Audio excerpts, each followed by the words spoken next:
regrets, anything you change? Living in the moment. You haven't lived enough in the moment? Not even. That's much better now. But it's still, I'm like, all right, we got the trip here, now we're off to New York, and then we're off to Paris. So it's like, all right, what's next? Start thinking. And it's like, no, slow down. Just enjoy this. Just enjoy you guys' energy. Just enjoy the banter. So I'm much better now. But yeah, as a kid, I was doing, I took over for Fabio with the romance book. So I was always on Entertainment Tonight and going over doing shoots in New York. And then I was on Gladiators at the same time. And then I was doing magazines. And it was like this. And it goes fast. So all that, I was still trying to go, what's next? All right, I'm on a plane back from New York to LA, do a movie, and then slow down. Try to live in the moment. It's a tough thing. This is the biggest thing I need to work on. And that's why I'm a dog guy, because I can step away when I do get home, take my pups, and they slow me down. And it settles me. So that's my biggest regret. Obviously, we learn through life. It's one of those things when we're at this age, if we tell a 20-year-old, oh my God, if I knew now, back then, I would own the world. Yeah. About the living in the moment, do you have a meditation practice or anything you do that helps you with that? And do you talk to your clients about that side of things? I tell everybody about living in the moment. I do, because it's just one of those things that even when things are bad, live in the moment. Even when things are good, live in the moment. But it is about taking that time. Life is a beautiful thing. And as the older you get, the more you appreciate it. When you're 20, it's a hard thing to concept. But living in the moment makes life so much more. Whatever it is. It's just sitting watching a movie with your partner, going for a walk, stepping away from the craziness of life, and trying to slow it down a bit. What's the best movie Michael Hurt did?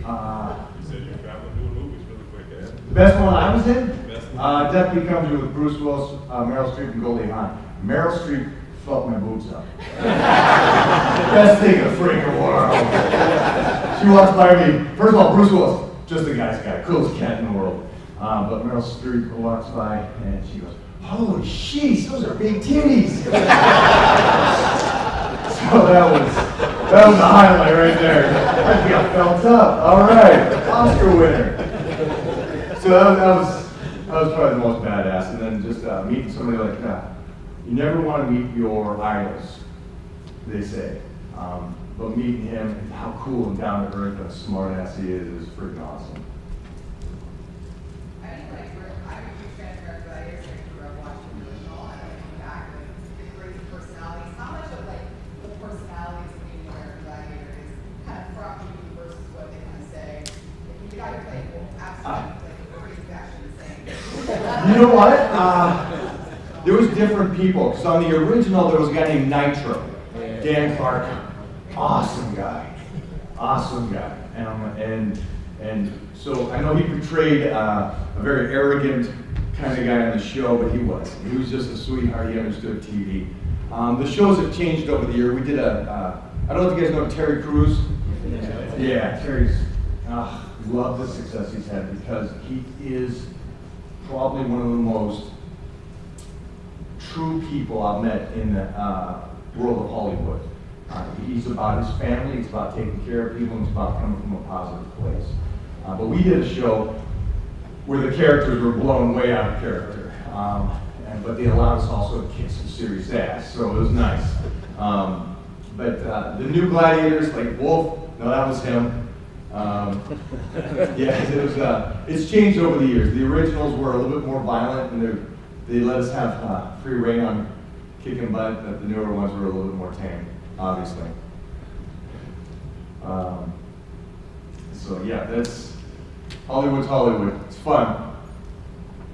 Like, besides living in the moment, is there anything else that you tell yourself in your 20s? Slow down. Yeah. Slow down not in the sense of living in the moment, but slow down in trying to be the very best at and doing everything that day. My first training partners were with people like Tom Plaz, old legend. We would train for 3-4 hours, which was great, and it kind of built who I was. But at the same time, you guys will be surprised on how little you have to do in the gym to make yourself better. Now that being said, do not watch my videos and stuff because of the fact that I train like a freak, because I love it. So I understand that I'm overtraining. But I would just say for him, if my young 20-year-old wanted to get a physique that was better, I would say slow down, do less, and don't kill yourself. But it's tough to do. It's, you know, I've known this for decades and I still don't slow down. In the back. I'm in the Hall of Fame of bodybuilding and Hall of Fame of martial arts, so no, I compete in the sense of like, I'll battle somebody when I go to Paris or that kind of competition. Here's the best way to describe it. After winning the universe, I would still get comments from 9 judges that had no influence on my life. And this is about life. So when 9 people would say, hey, you know what? Put on another 20 pounds, you'd look great. I'd be like, oh, great, perfect, thank you so much. This guy's nuts.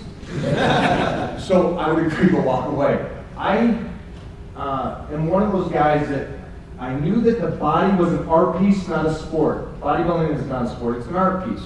You're creating something that you like. If you create something that somebody else likes, you're gonna be miserable. Then you're gonna go into a show, you're not gonna do well. Next day you eat pizza. When you should be what? Setting up photo shoots, making calls, talking about getting some kind of advertising going. That's about marketing. This world is not about how you do on stage, it's about how you do off stage and how you get handled. One of the biggest things I've said to 20-year-olds that would come up to me and talk to me, what would you give me my best piece of advice? I said, well, you get ready for a show. Great. Regardless of how it goes, I want photo shoots lined up before and after, phone calls ready to go before and after, and find out who you are and what's your story. And I've had great stories. I've had great stories like, well, I started training because my brother was a bodybuilder and he was over in the war and he died, and so I picked it up and now I'm taking his legacy and I'm going. That's a beautiful story. Tell that story. I see this guy, or thousands of people that I've met through the years, afterwards, what would they say? Took 5th. Judges said this, that, and the other thing. So I'm going to take 6 months to get ready for the next show. You just blew 6 months of promotion. And this is promotion. You guys are in here, you're going to learn, you're going to go out, you're going to get clients, but it's also about what you are to get more clients and to build you. That's the reality of it. It's about people knowing you worldwide going, I need that trainer. That's the person. And when they do the show and get destroyed by somebody else's opinion, you're done. Already have that plan in set. So that's why I don't compete anymore. I compete against individuals because I can control my life. And I was never the guy that said, my physique, when you guys are happy with it, then I'll be happy with it.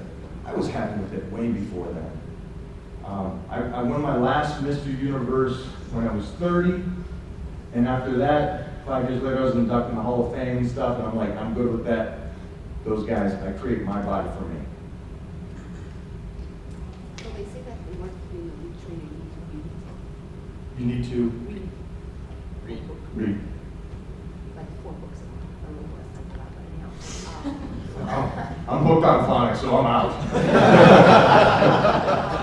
But do you read any books on training? Like how did you learn all the programming? Oh, you guys are gonna love this, I think.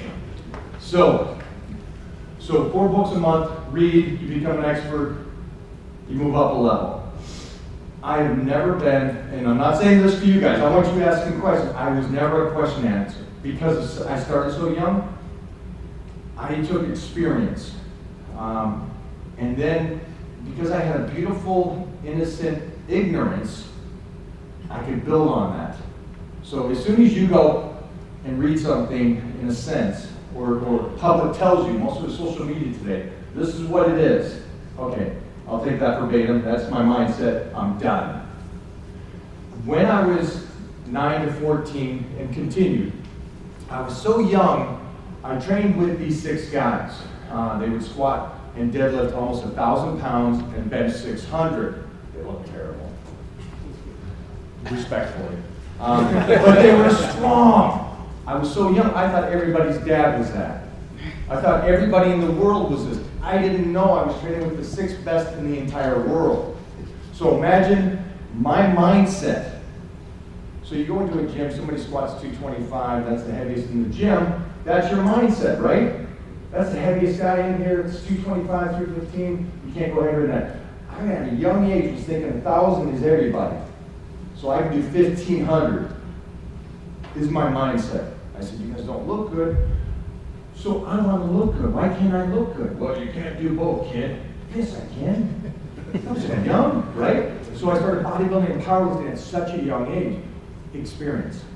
I started doing it myself. I took what they said. Actually, I didn't take what they said. I took what they were doing and I applied it. Then I applied what these guys over here were doing with nutrition and different types of training and combined it. I didn't know at such a young age I would create something. Now by doing that, they said, oh, get out. I'll finish this up. So by doing that, what I did is I created my own legacy in a sense, but by experience, not by reading. Now I'm not saying don't read, but it goes back to what I originally said is put that to work, test it. I don't care who speaks today, I don't care that I spoke today. Take everything I said, apply it. Doesn't work, kick it out. You know, live in the pain of this stuff. This guy's whacked, I want it over with. Whatever it is, just apply it, move it out. Because I was so young and I kept trying to learn, I kept that. I would watch people, and I've always been that way, which the social media world today doesn't do. Everybody just asks questions. They'll see me do an exercise. What's that work? Slow down. Go test it, check it out, see where it works, come back and go, hey, I felt that. I felt in my shoulder. Holy shit, it was squats. You see my point? All right? So that's the point of it. You want to be able to just put this into something, try into something different, learn by experience. And if you got great clients that you're working with, play, test. You know, hey, what are you willing to try to do here? The amazing stuff, I know. The amazing stuff I've been able to do is, for some reason, these 40-year-olds come to me, average Joes, and they come to me and they say, hey, I want to change. I've never done any kind of sports, this, that, and the other thing. And I'm taking guys, I'm only doing 3 exercises, 3 times a week, change their bodies so much so that they were the guys that was squatting 135 to start with, now they're squatting 500 and 10% body fat. And there were nobodies. They're just workers, average guys that said, hey, I want to try to train. So I took what I've learned and I've applied it. That's the biggest thing in the world. So apply it, keep reading, and I come from an aspect, I'm Irish, so I read something, I go, I understand what they're saying, but common sense tells me something different. It's like, for me, real fast, don't confuse you, fasting in the morning for me, I would never believe it. Because I know that I want to do this for a long time. And if you're telling me for the next 30 years I can't eat breakfast, oh yeah, that's out the window. Does it work? Sure it does. Does it work for a short period of time? I recommend it. But I don't think that you should just go boom and wake up in the morning when your body's already traumatized, it needs food, to starve it and go exercise and traumatize it again. So that's my take on it. Did I test it? Did I apply it? 100%. I tried it out. Does it work for a time? Sure it does. But I also knew this. I can't give 100 to everything. I can't go in, and weightlifting is more important than anything. Most of you ladies, bone density, connective tissue, more important than muscles and strength. My foundation is working from the inside out. You've got to get stronger bone density and connective tissue, the joints and ligaments. That's what keeps you healthy. That's what keeps you getting better over time. All right? Relative to just going and going muscle and bone. So, for me, it's about food, enjoying life, some sleep, and then working out. That's it, guys. They're kicking me out.